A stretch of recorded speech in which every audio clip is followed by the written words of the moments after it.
Imagínate vivir en un barrio que literalmente fue bautizado en honor a paquetes de mercancía. Qué locura, ¿verdad? Ya te digo, un lugar que nació de las cenizas humeantes de una fábrica en ruinas y que, por si fuera poco, pues se construyó sobre la mismísima arena donde fusilaron a medio centenar de personas por motivos políticos. Madre mía, telita con la historia. Sí, sí.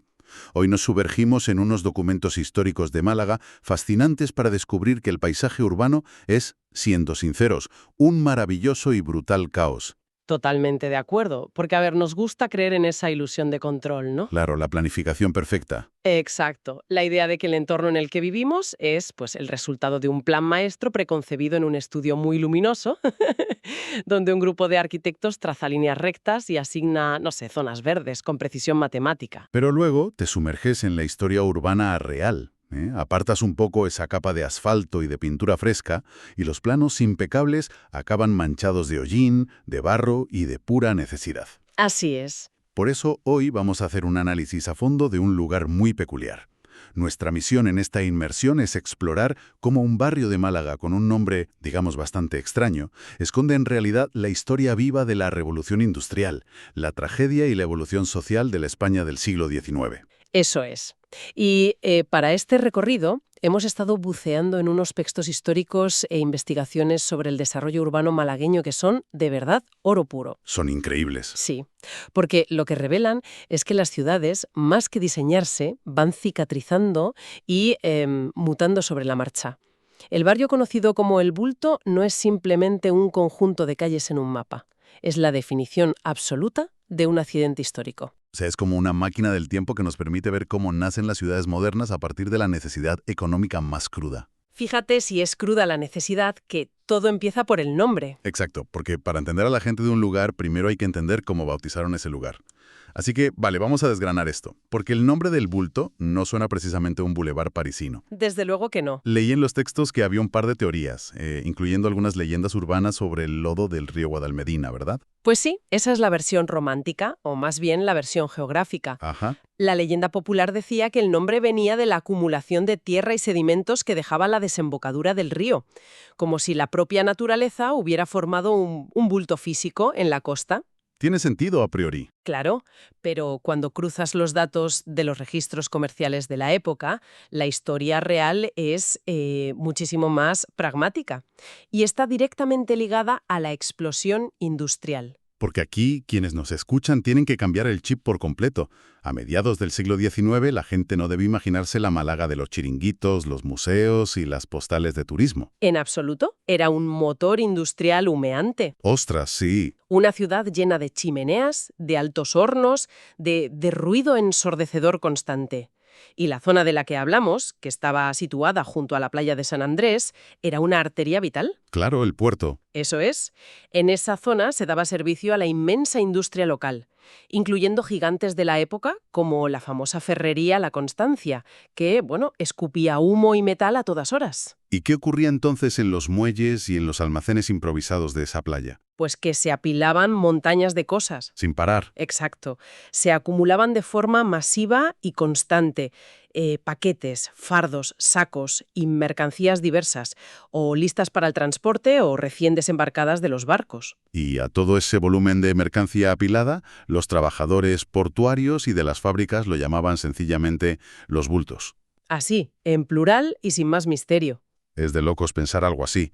Es como si hoy en día llamáramos a un barrio, no sé, el paquete de Amazon. Simplemente porque se construyó alrededor de un centro logístico inmenso y era lo único que se veía en el horizonte. Es una analogía muy buena, la verdad. Es un nombre nacido de lo visual, de la pura practicidad logística, sin ningún tipo de glamour inicial. Y lo fascinante aquí, yo creo, es cómo ese detalle toponímico, o sea, el nombre del lugar, refleja las prioridades absolutas de toda una época. A ver, explícame eso. Pues que en el siglo XIX, la Málaga que impulsaba la economía del país no pensaba en paseos marítimos, ni en el bienestar de los ciudadanos, pensaba en la producción bruta, en el tonelaje, en el hierro. Los números por encima de todo. Claro.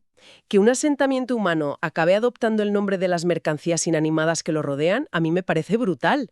El individuo, el ser humano, quedaba en un segundo plano frente a la industria y su carga. Y esa misma industria pesada que llenó la zona de bultos fue la que actuó como un imán gigantesco para la gente, porque cientos, miles de trabajadores empezaron a llegar del campo y de otras zonas de Andalucía para, literalmente, dejarse la espalda en esas fábricas. Totalmente. Pero claro, toda esa mano de obra necesitaba un lugar donde dormir al terminar unas jornadas que, vamos, imagino que no bajarían de las 12 o 14 horas diarias. Que va, y en unas condiciones infrahumanas, por cierto.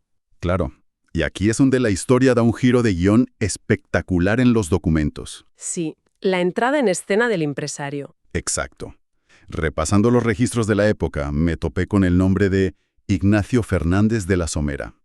Que a ver, sé que la familia Somera tenía muchísimo peso. De hecho, hay una calle en el céntrico barrio malagueño del Sojo con su nombre. Sí, una familia muy influyente. Pues yo estaba leyendo sobre él y sobre su fábrica de cristal en esta zona, pero las piezas no me encajaban del todo. ¿Por qué un empresario que se dedica a hacer vidrio acaba montando el primer gran proyecto de vivienda obrera de la ciudad? Bueno, ahí hay que entender el contexto económico de la época. Y no te creas que fue un movimiento desde una posición de poder absoluto, ¿eh? Ah, no. ¿Qué va? Es cierto que Fernández de la Somera pertenecía a la alta burguesía industrial, pero en ese momento preciso, hablamos de la década de 1850, estaba económicamente contra las cuerdas. Ostras. Poseía esta fábrica de cristales situada justo en la desembocadura del Arroyo del Cuarto, en los terrenos de lo que hoy es el Bulto. Y hacer cristal, digo yo, no es como montar un taller de carpintería pequeñito en el garaje. Para nada. El negocio del cristal requiere unas instalaciones masivas. Necesitas hornos gigantescos, altísimas temperaturas, zonas de enfriamiento enormes, Claro, mucho espacio. patios inmensos para la logística de los carros y, sobre todo, necesitas toneladas de combustible. Y aquí es donde el tropezo. Porque por diversas razones económicas, problemas logísticos y una competencia feroz, la fábrica tenía una rentabilidad bajísima. O sea, estaba perdiendo dinero a expuertas. A expuertas, sí. Y para rematar la mala racha, la fábrica sufre un incendio devastador. Un desastre total. Un golpe crítico para el negocio. Definitivo. Pero aquí es donde entra el oportunismo empresarial del que hablaban los textos. En lugar de reconstruir los hornos, endeudarse todavía más y seguir perdiendo dinero con el cristal, Fernández de la Somera tiene, pues, una especie de epifanía inmobiliaria. Se le enciende la bombilla. Exacto. Solicita permisos al ayuntamiento, concretamente hay registros entre 1852 y 54, y pide transformar todo ese recinto industrial, que básicamente eran unas ruinas humeantes, en viviendas. Vale. Aquí es donde la cosa se pone realmente interesante para mí. A ver, Porque hay una cierta narrativa histórica que a veces intenta pintar estos primeros proyectos de vivienda obrera como grandes actos de paternalismo benefactor. ya, el empresario salvador. Claro. Como si los ricos industriales dijeran, pobres de mis trabajadores, voy a darles un hogar digno. Pero a la vista de los datos, yo soy un poco escéptico. Entonces, este primer gran proyecto de vivienda obrera no fue un acto de altruismo arquitectónico, sino el plan B de un empresario para salvar su inversión y no irse a la quiebra. Cuidado, que yo no lo llamaría simplemente un plan B desesperado. ¿Ah, no? ¿Cómo lo definirías tú? Fue más bien un descubrimiento visionario dentro de la pura supervivencia capitalista. Tienes toda la razón en dudar de ese supuesto altruismo, desde luego. Lo que Fernández de la Somera hizo fue un movimiento magistral de reconversión de activos. O sea, vio el negocio. Clarísimamente. Tenía un suelo industrial que ya no valía nada para hacer vidrio. Pero, al abrir la puerta, veía a miles de trabajadores de la ferrería y del puerto desesperados por un techo, que estaban durmiendo prácticamente en la calle o hacinados en chozas. Claro, tenía la demanda acampando literalmente en la puerta de su fábrica quemada. Exactamente. Y esto no fue un caso aislado. Las investigaciones conectan este movimiento con otras élites de la época, como la familia Domínguez de Marbella. Que también estaban metidos en el ajo. Sí, sí. Lo que presenciamos en el Bulto en esos años es a la alta burguesía que ya se había forrado con la minería y la siderurgia, descubriendo el mercado inmobiliario moderno. Se dieron cuenta de que alquilar espacio de forma masiva a la clase trabajadora era un negocio redondo y muy sostenido en el tiempo. Es que es brutal. El urbanismo moderno nace, muchas veces, de reconvertir el fracaso de un sector en el nacimiento de otro totalmente distinto. Eso es. Es alucinante. Pero, a ver, me cuesta visualizarlo físicamente. ¿Cómo pasas de tener un horno de fundición y naves industriales a tener un barrio obrero funcional? No creo que tiraran todo abajo y contrataran a un urbanista para trazar callecitas con tiralíneas. No, que va, ni mucho menos. Aprovecharon la estructura que ya estaba en pie. Y por eso explicaba antes cómo era una fábrica de cristal por dentro. Ah, vale. Tenías grandes naves diáfanas y un patio central inmenso, que es donde antes maniobraban los carros de caballos para cargar las mercancías. Ya, el espacio abierto. Pues lo que hicieron fue aprovechar los gruesos muros perimetrales, dividir el interior de las naves en habitáculos minúsculos y utilizar ese gran patio de maniobras como el núcleo común de las viviendas. Así es como, de una estructura fabril, nace el famoso corralón malagueño. Vale, entramos de lleno en la arquitectura del barrio. Hemos mencionado los corralones y en los textos también se habla constantemente de las casas matas. Para quienes nos escuchan y no son expertos en arquitectura popular andaluza, ¿cuál es la diferencia real sobre el terreno? Pues mira, es una distinción clave para entender cómo vivían. Fíjate que en los planos que hemos revisado se diferencian muy claramente. A ver, El corralón, como decíamos, era este gran recinto cerrado. Tú imagina un rectángulo enorme. Las viviendas están pegadas a los muros exteriores, mirando hacia adentro, hacia ese gran patio central abierto. Todo el mundo sale por su puerta directamente a ese patio común. vale, entendido.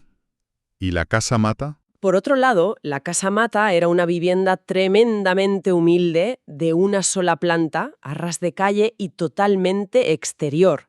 Muchas de estas casas matas no las construía un promotor rico, sino que las levantaban los propios trabajadores en régimen de autoconstrucción. O sea, se las hacían ellos mismos. Sí, usando materiales que sobraban del puerto, de las fábricas, madera vieja, lo que pillaran. Madre mía. Básicamente, con el corralón inventaron el co-living extremo en pleno siglo XIX. Totalmente. Todos compartiendo ese patio, las pilas de lavar la ropa, los tendederos, seguramente una única fuente de agua para decenas de familias. Pero claro, por necesidad absoluta y pura supervivencia. No por una tendencia de estilo de vida moderna con wifi y zonas chill out, como ahora. Ya ves, el contraste es brutal. Piensa en la mecánica diaria de estas familias. Si vives en un corralón, la privacidad es una ilusión matemática. Es que no existe. Cero privacidad. Tienes un solo punto de acceso al agua. Los retretes solían ser comunes y estaban en medio del patio. Las mujeres lavaban la ropa juntas en las pilas centrales. O sea, no había secretos. Si te faltaba algo para comer, pues el vecino se enteraba al instante. Y si había una discusión familiar, toda la comunidad la escuchaba, quisieran o no. El patio era el epicentro absoluto de la existencia de esa gente. Absoluto. Y ese diseño físico, que nació simplemente para optimizar el espacio y abaratar los costes al empresario Somera, tuvo un impacto sociológico incalculable. Me la puedo imaginar. Al no tener infraestructura individual dentro de casa, los vecinos estaban forzados a interactuar constantemente.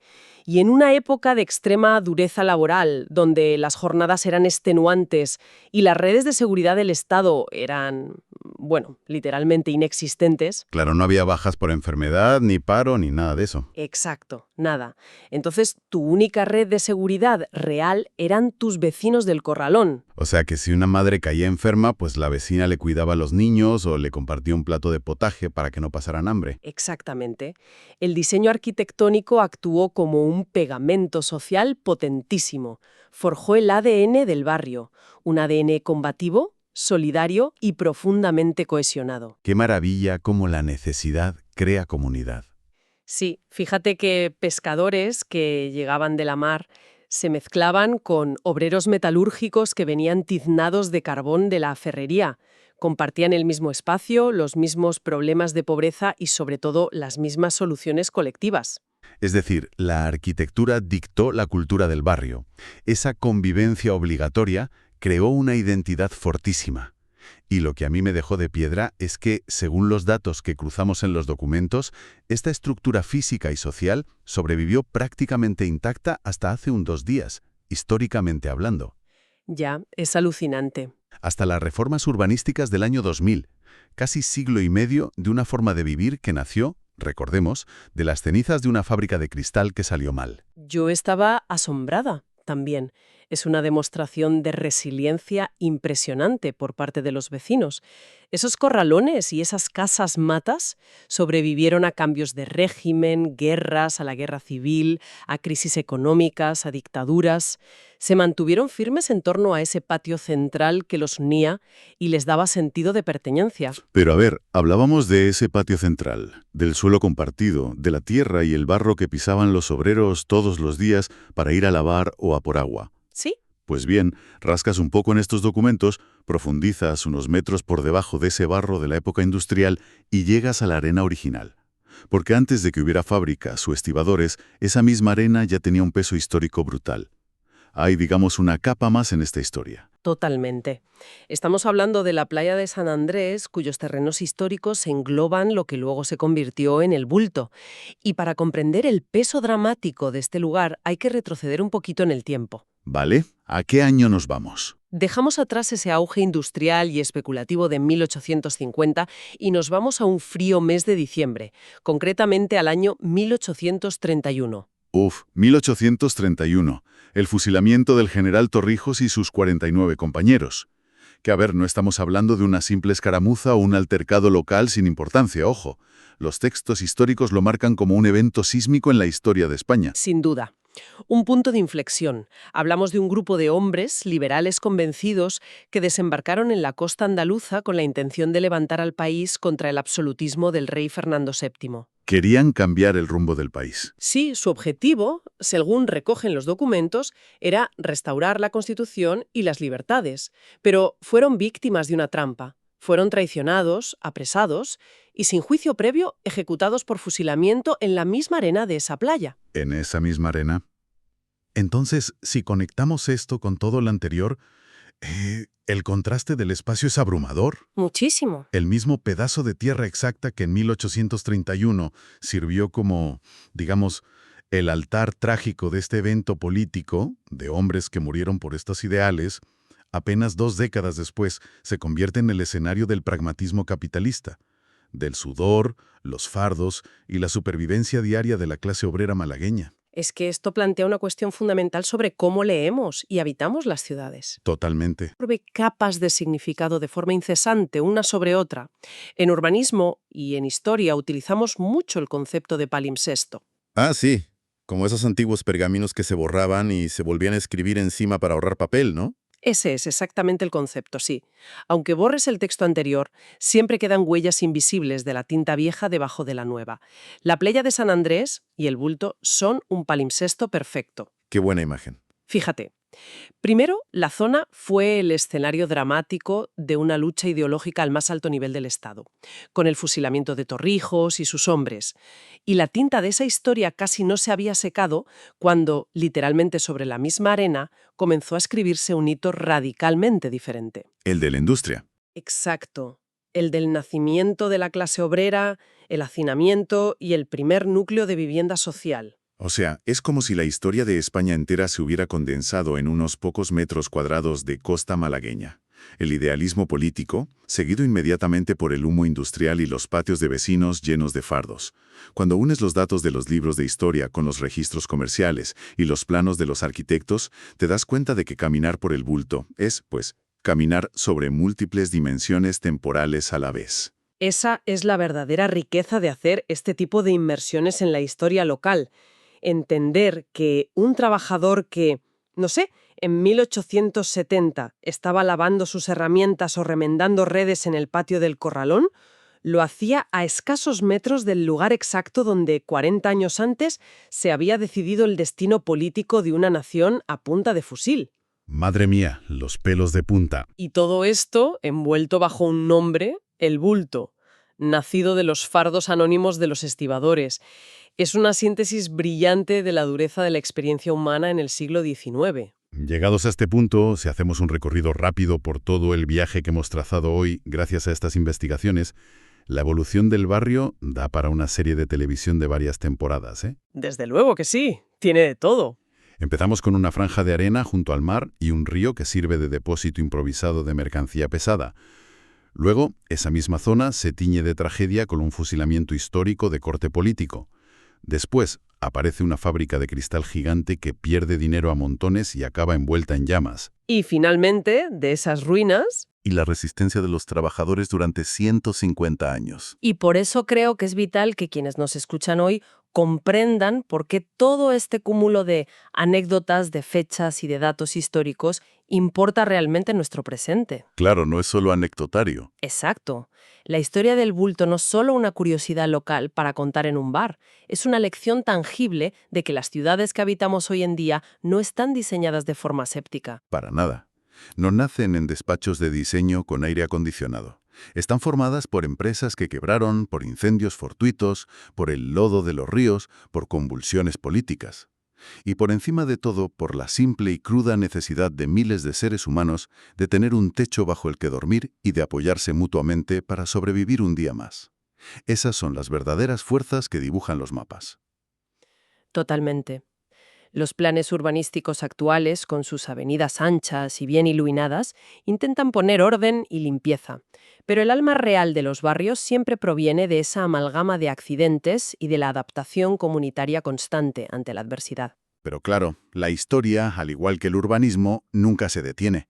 Como apuntamos antes, estas fuentes nos indican que la estructura tradicional de esos corralones, que fueron el corazón palpitante de la zona durante décadas, se mantuvo en pie hasta que llegaron las grandes reformas urbanísticas modernas. Sí, a principios de los años 2000. Eso es. Y eso me lleva de vuelta a esa imagen mental del principio de nuestro análisis, a esos arquitectos modernos con sus planos impecables y sus líneas rectas, llegando con maquinaria pesada listos para ordenar por fin el caos del pasado. Claro, es la llegada imparable de la modernidad, la estandarización y la higienización de los espacios urbanos, ¿no? Que, sobre el papel, evidentemente, mejoran las condiciones sanitarias de vida de los vecinos. Sin duda, eso es innegable. Pero esto me deja con un pensamiento final que creo que todos deberíamos llevarnos de la inmersión de hoy. Cuéntame. Si el corralón fue, gracias precisamente a su patio central y a su arquitectura de proximidad forzada, el pegamento que unió a esos trabajadores, si fue lo que forjó esa solidaridad vital y ese carácter tan único de barrio. Cuando el urbanismo moderno derriba esos espacios compartidos históricos para construir en su lugar bloques de apartamentos individualizados, herméticos e independientes, ¿no estamos también demoliendo sin darnos cuenta todo ese tejido social y esa memoria colectiva que hizo a esos vecinos sobrevivir durante más de un siglo? Ahí queda la reflexión para quien quiera recogerla.